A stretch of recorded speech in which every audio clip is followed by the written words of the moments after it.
G'day, welcome back to the shed, welcome back to Flat Tank Journey, and another episode on my Raleigh. I need to stop being harsh on it. It's actually starting to look really good.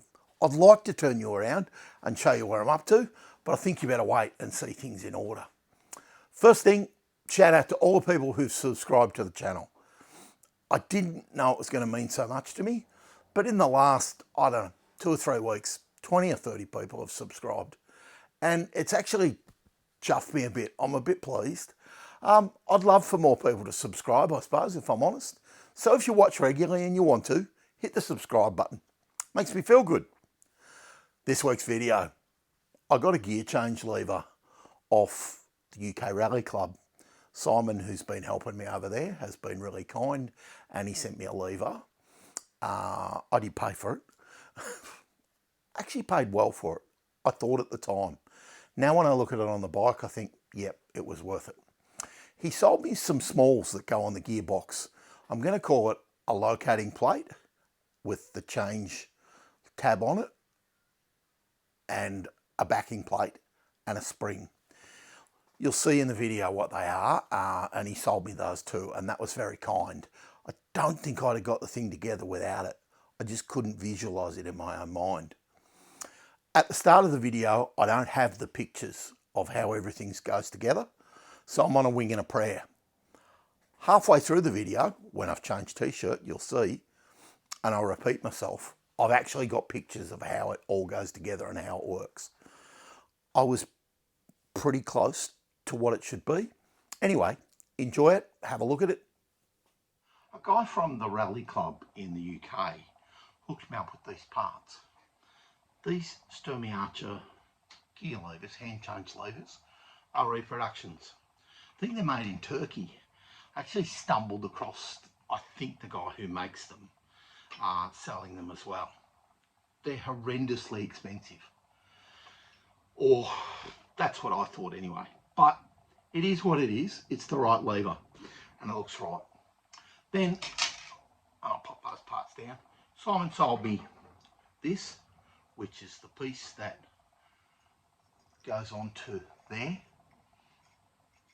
to change the gears. Lever to the gearbox. That makes sense. Also sold me this backing plate and he sold me a spring. And told me there were other parts missing. And yes, that's apparent. So how it kind of works is, these two, this is attached to the gearbox. These two go together and a dirty great big spring and a bolt goes through the two of them. The spring applies pressure on this plate so that when you pull the lever out, you can change gears. It has some slits cut in the back. But there's enough pressure on the plate with the spring to stop it changing gears on its own. And it's sort of a betwixt and between thing. And the whole lot goes onto the top mount of the gearbox. So with one bolt, by the look of it. And this plate can go in 4 different places on the gearbox to allow the lever to sit in different places. Or at least that's what it looks like to me. I know Norton used the same thing on 20s and 30s bikes. So I don't know what the parts look like to hold all the spring together. And I can't really find any diagrams. And I can't really find any pictures. And Simon couldn't send me anything. So I made my own. I've really drifted so far from original, it's not funny. But anyway, here's what I made. I made a little collary spacery thing to sit inside this piece. It's flush at the back, or it will be when I take that burr off. There's a hole in the front, or a recess, that lets the spring sit in it so the spring can't slip sideways. And then I made a cap. The cap goes over the spring and sits down. 3/8 bolt goes through the whole lot. It then goes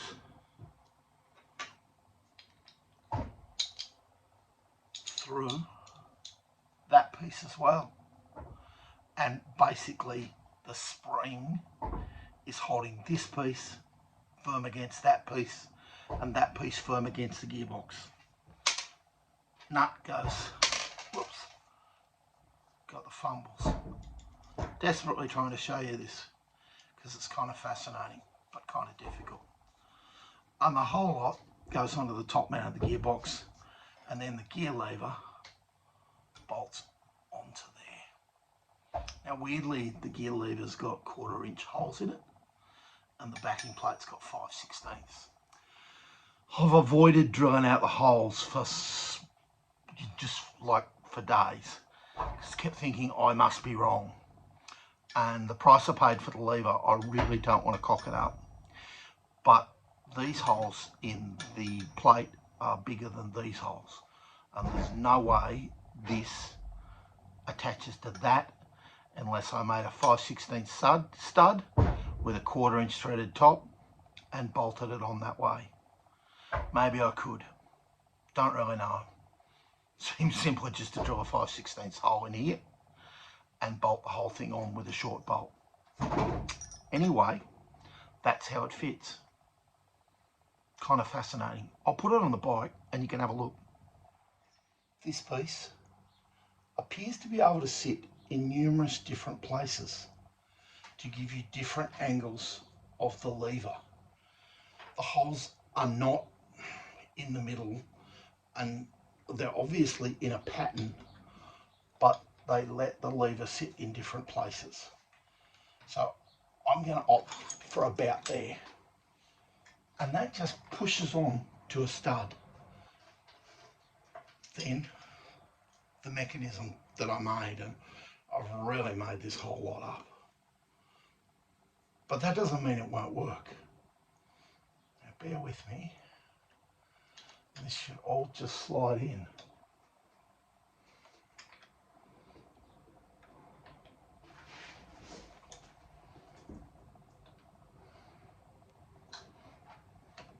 And I'll be able to move my hands in a minute and you'll be able to see.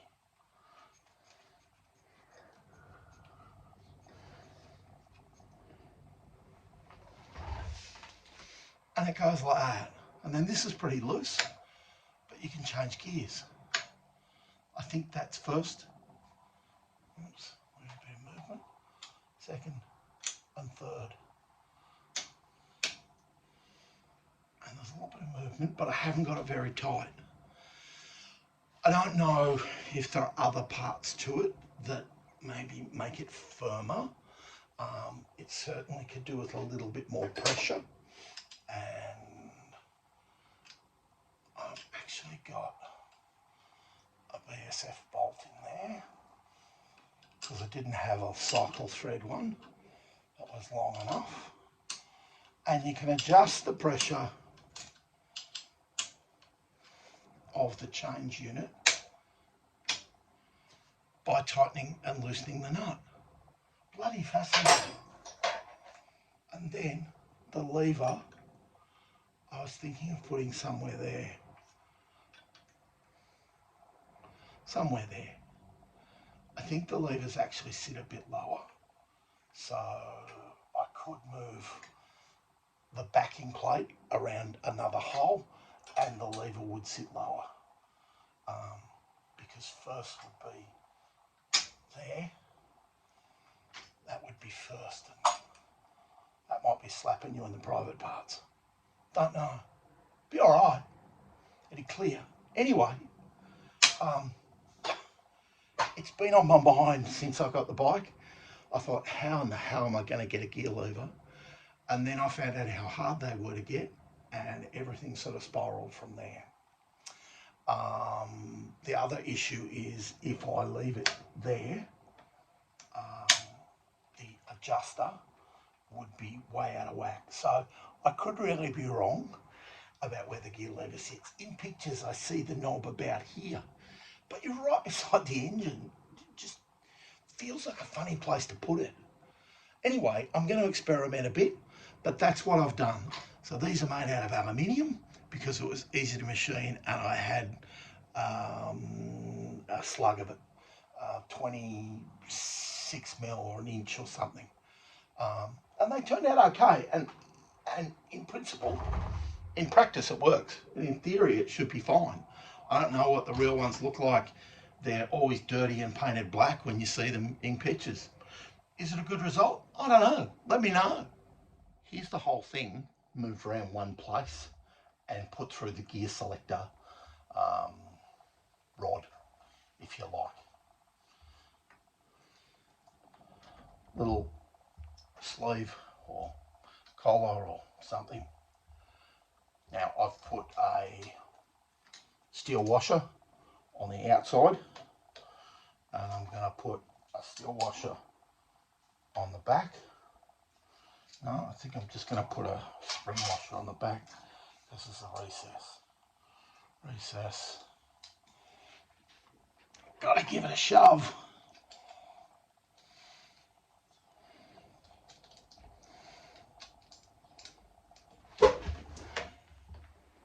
And my ability to do it by feel is limited.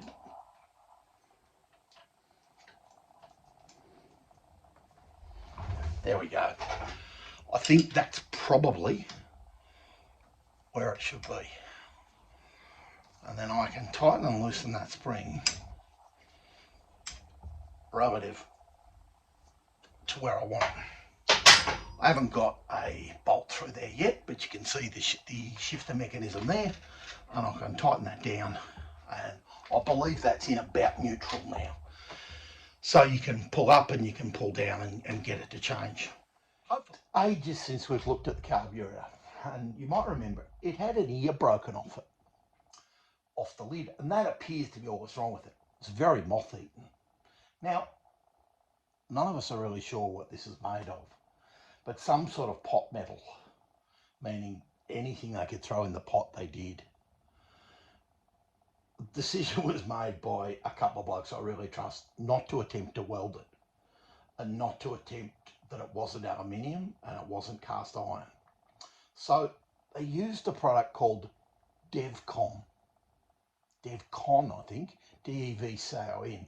It's basically a polysteel, and created an ear out of the polysteel, and then suggested that I use a flat washer over the top to disperse the pressure back into the metal of the lid rather than the polysteel of the lid.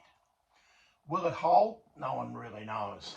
I've thought about getting it 3D scanned and printed to see if it'll work. Anyway, I put the carburetor back on the bike because I wanted to fit the gear shift. Now, the gear shift's actually really a frustrating design, and whilst it works, it's cool. So I bought a new lever, a reproduction lever. Came expensive, except the holes in the backing plate are 5/16 and the holes in the lever are 1/4. So you've got to drill them out. Of course, I drilled out the wrong holes and the lever sat too low. So I had to drill out the other holes. Very frustrating. And of course, then you cut yourself and you bleed for the job, which is just typical. The gear shift mechanism can sit in many places because it's got 4 holes in this plate that all go onto that stud. And that seems to be the mounting system.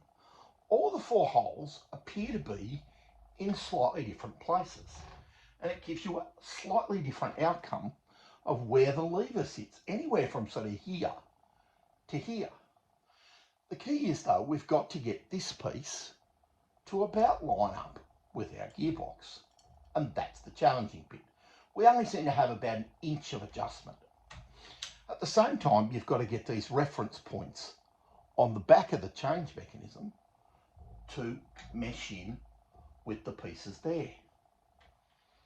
Now, this is about as close as I can get at this point. It looks about right. So this is what I'm going to do for now. I'm going to mount it to here and have it in there, and it looks okay. I suppose every time I put a new part on, it makes the bike look different, and you think, oh, I don't know whether I like that anymore. I think that's neutral. So about there's neutral. Bear with me while I get the spring washer for the back, and the nut for the back, and put it on. Okay, that's about right. So that's about where the lever's going to sit. It looks okay, and it all clears the carburetor. That was the main point of the whole thing. I wasn't really planning on putting the lever on, but now I've nicked the nickel plating or left a burr, cut my finger, lead for the program. I'll get the size spanner.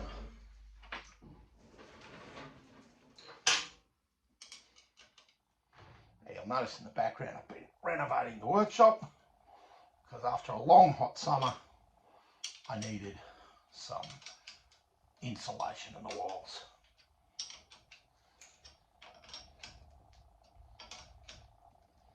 So there we go.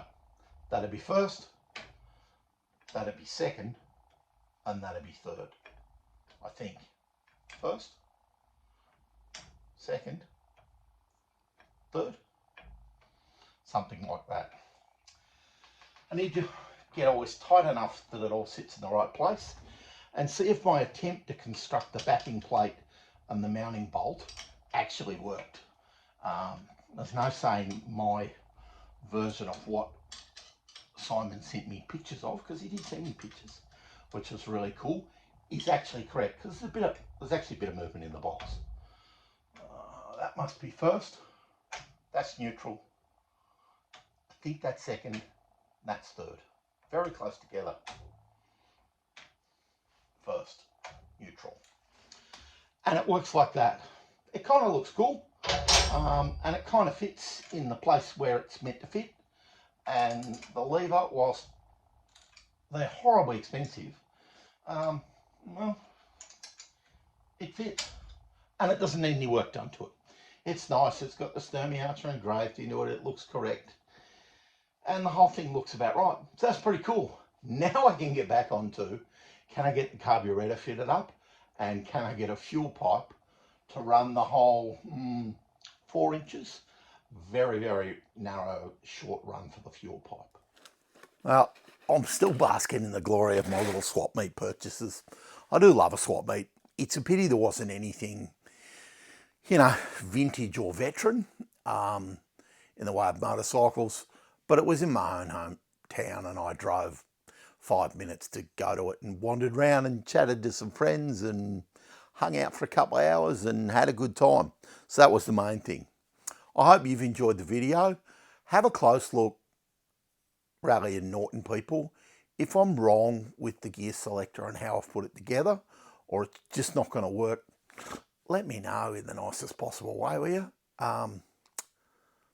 I've did get photos from Simon as I was halfway through putting it all together. I think I'm within the bounds of what it might have looked like. He did send me exploded diagrams and pictures. I think this could work. Is it exactly as Raleigh did it? No, not exactly, but it's pretty close. And I think it'll work. Let me know. In the meantime, have a good one. See you soon. Cheers.